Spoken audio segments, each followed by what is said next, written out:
Hi மக்களே, இன்றைக்கி ரவையை வச்சு ஒரு தோசை சுட போகிறேன். கல்யாண வீட்டுங்களை சுடுற மாதிரி எப்படி சுடலான்னு பார்ப்போம். நான் 1/4 கிலோ ரவை எடுத்திருக்கேன். 1/4 கிலோ ரவை, 100 கிராமு பச்சரிசி மாவு, ஒரே ஒரு கிண்ணம் கோதுமை மாவு, இது 3த்தையும் கரைச்சிக்கணும். அடுத்து இதில் போட வேண்டிய ஐட்டம் வந்து ஒரு கேரட்டு, கொத்தமல்லி, பொடியாக நறுக்கின கருவேப்பிலை, ஒரு 2 வெங்காயம், பெரிய சைஸ் வெங்காயம் பொடியாக அரிஞ்சு வச்சுருக்கேன். பச்சை மிளகா வந்து ஒரு 3 பச்சை மிளகா அரிஞ்சு வச்சுருக்கேன். இவ்வளோ தான் இதுக்கு தேவையானது ஐட்டம். அப்புறம் இந்த மாவில் போடுறதுக்கு 1 டீஸ்பூன் சீரகம். இப்போ நான் மாவை நல்லா கரைச்சிட்டு உங்களுக்கு காட்டுறேன். இந்த 3த்தையும் எடுத்து நல்லா கரைச்சிக்கணும். இப்போ மாவை நல்லா கரைச்சாச்சுங்க. இந்த பக்குவத்தில் கரைச்சிக்கணும்.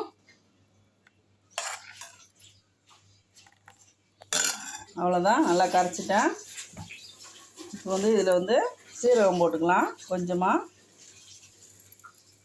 இதில் இந்த வெங்காயம் எல்லாத்தையும் எடுத்து பச்சையாகவே இதில் போட்டுருவோம். எல்லாம் இதில் போட்டாச்சுங்க. இதெல்லாம் நல்லா வந்து கலக்கணும். இப்போது நான் நல்லா கரைச்சிட்டு உங்களுக்கு காட்டுறேன். தேவையான அளவு உப்பு போட்டுக்கலாம். இது வந்து மொத்த மாவு வந்து பார்த்திங்கன்னா உங்களுக்கு 400 கிராம் மாவு வரும். ஒரு 1.5 டீஸ்பூன் சால்ட்டு போட்டால் போதும். ஒரு 1.5 டீஸ்பூனு உப்பு போட்டுக்கலாம். நல்லா கலக்கிப்போம்.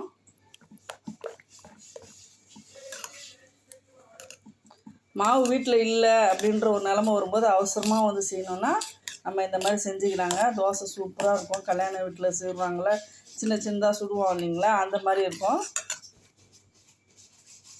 இதில் டேஸ்ட்டு தூக்கி கொடுக்கறதுக்காக ஒரு டீஸ்பூன் சர்க்கரை போட்டுக்கலாம். ப்ரௌனிஷாக வரும் தோசை, நல்லாயிருக்கும், டேஸ்ட்டு தூக்கி கொடுக்கும். அவ்வளோதான், நல்லா கலக்கில. இப்போ வந்து தவா காய வச்சிடலாம். லைட்டாக கொஞ்சம் ஆயில் அப்ளை பண்ணிக்கலாம். தவா நல்லா காயட்டும்.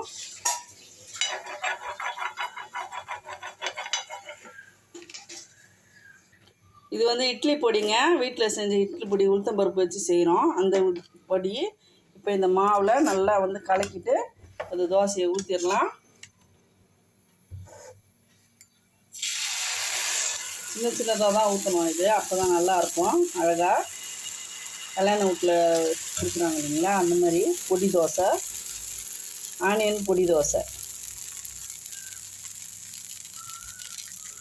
சிம்மில் வச்சு குறைச்ச தீய வைங்க. ஒரு தட்டு போட்டு மூடிடலாம். அவ்வளோதாங்க, தோசை வந்துட்டுருக்கோம். பாருங்கள் எப்படி எடுக்க வருது பாருங்கள்.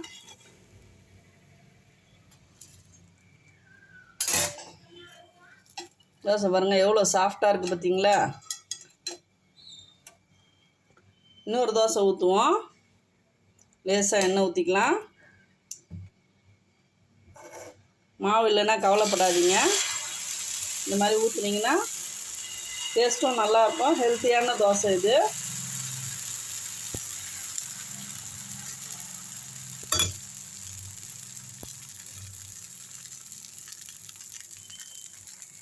நெய் ஊற்றி சுட்டிங்கன்னா இன்னும் டேஸ்ட்டு சூப்பராக இருக்குங்க. ட்ரை பண்ணி பாருங்கள். நான் இதில் பெருங்காயம் போட்டேன், அது வந்து கேமராவில் ஷூட் ஆகலை. அந்த தோசை திருப்பாமல் சுட்டோம். இது வந்து திருப்பி சுடலாம்.